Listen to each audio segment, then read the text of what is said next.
एक नरक होता है जिसका नाम है कुंभी पाक। क्या नाम है? क्या नाम है? कुंभी पाक। और कुंभी पाक जो नरक है ना, इस नरक की एक विशेषता होती है, बहुत आनंद आता है इस नरक में जाने में। इतना आनंद आता है कि जो व्यक्ति यहां जाएगा ना, तो उसको जाने के बाद 2 दूत मिलते हैं। वो दूत आपको माला पहनाएंगे, आपका स्वागत करेंगे, और स्वागत के साथ एक बड़ी सी कढ़ैया रखेंगे। पकौड़े खाने के शौकीन होते हैं ना जो लोग, कौन से वाले? ये बेसन के नहीं, मांस वाले पकौड़े जो जीवों की हत्या करके खाते हैं। ऐसे लोगों के स्वागत के लिए कुंभी पाक नरक बनाया गया है। जो दूसरे जीवों की हत्या करके खाते हैं, उनके लिए कुंभी पाक नरक है। कुंभी पाक नरक में 2 दूत मिलेंगे, बड़ा स्वागत करेंगे आपका। उसके बाद एक बड़ी सी कढ़ैया होगी, उसमें पकौड़े तलने के लिए तेल खौल रहा होता है। एक दूत आएगा आपके पैर छूने के लिए, और आपके पैर छू के आपको पैर पकड़ के और उठा लेगा। छुएगा तो नहीं, पकड़ ही लेगा। एक आपके हाथ पकड़ेगा और दोनों उठा करके आपको उस कढ़ैया में डाल देंगे। क्यों डालेंगे? जैसे तुमने जीवों को तला था, जैसे तुमने जीवों को भूना था, ऐसे आज तुम भी भूने जाओगे। जी, ये नरक में होता है। और क्या होता है? जो व्यक्ति किसी पर स्त्री की तरफ नजर डालता है, पराई स्त्री या पराई संपत्ति या कोई स्त्री पराये पुरुष की तरफ निगाह डालती है, ऐसी स्त्री या ऐसे पुरुषों के लिए अंधतामिश्र नाम का नरक बनाया गया है। लोहे की सलाखें होती हैं गरम धधकती हुई, और आपकी दोनों आंखें फोड़ दी जाती हैं। एक बड़ी सी चट्टान होती है, और चट्टान तांबे की, उसके नीचे अग्नि धधक रही है, और वो धधकती हुई अग्नि के बीच में आपको छोड़ दिया जाता है। आप दौड़ते हैं, चिल्लाते हैं, जैसे पर स्त्री गमन किया, जैसे आपने पराई संपत्ति का हरण किया, जैसे आपने पर पुरुष गमन किया, इसी प्रकार से आपको दौड़ाया जाता है। एक और नरक है, जो किसी विवाहित स्त्री का पोषण करते हैं या पर स्त्री का जो गमन करते हैं, जो स्त्री वेश्यावृत्ति जैसी अवस्था में आ जाती है, जो कि कई पुरुषों के साथ जिसके संबंध है। एक तो हो गया, 1-2 संबंध है आपके, तो वो तो आप इसमें जाओगे तमिश्र में, अंधतमिश्र में। लेकिन यदि कई पुरुषों के साथ संबंध किसी ने, या कई स्त्रियों के साथ किसी के संबंध है, तो उसके लिए एक खंभा होता है। उस खंबे के भीतर अग्नि जल रही है, उसमें बड़े बड़े चोभे कीलें निकली होती हैं, और 2 सिपाही आपको पकड़ करके उससे आपका आलिंगन करा देते हैं। वो इतनी सारी कीलें आपके शरीर में घुस जाती हैं, और वो शरीर में कीलें घुसने पर जो पीड़ा होती है ना, वो पीड़ा ही आपका दंड है। विचार कीजिए,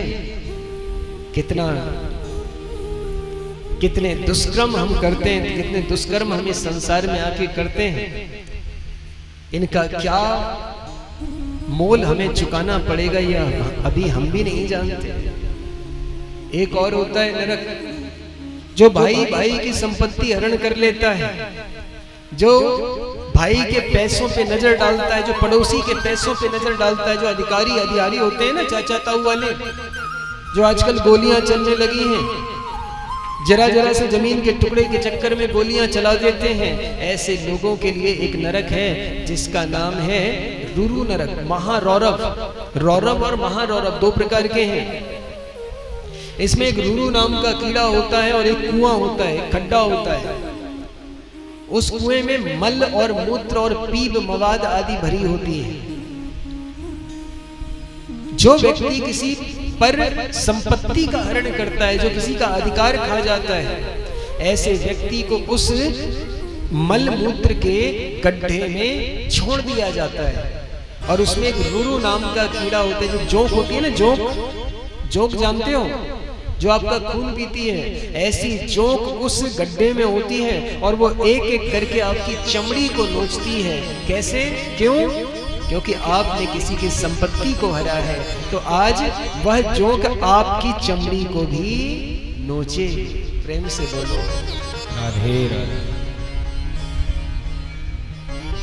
ऐसे 28 प्रकार के नरक हैं। अगर एक एक नरक के बारे में सुन लोगे ना तो कुछ तो यहीं बेहोश हो जाएंगे सुन करके कि राम राम हमने इतने पाप किए, हमें ये भोगना पड़ेगा। एक बात बताएं, बाकी पाप तो कम ही लोग करते हैं, अक्सर लोग सुधार लेते हैं अपने आप को। एक पाप आपके जीवन में अक्सर होता है जो जीवों की हत्या है। बहुत से लोग कहते अंडा शाकाहारी है, अंडा खाना चाहिए। बहुत से लोग जीवों की हत्या करके और घर में तल करके खाते हैं। ऐसे लोगों से मेरा एक निवेदन है, अगर आप अपने जीवन में सुख चाहते हैं, शांति चाहते हैं, यदि आप चाहते हैं कि आपका जीवन सुख में रहे, मैं सत्य कहता हूं, आप मांस भक्षण छोड़ दीजिए। आप कहेंगे क्यों, क्या कारण है? क्या और लोग खाते नहीं? जरा विचार करो।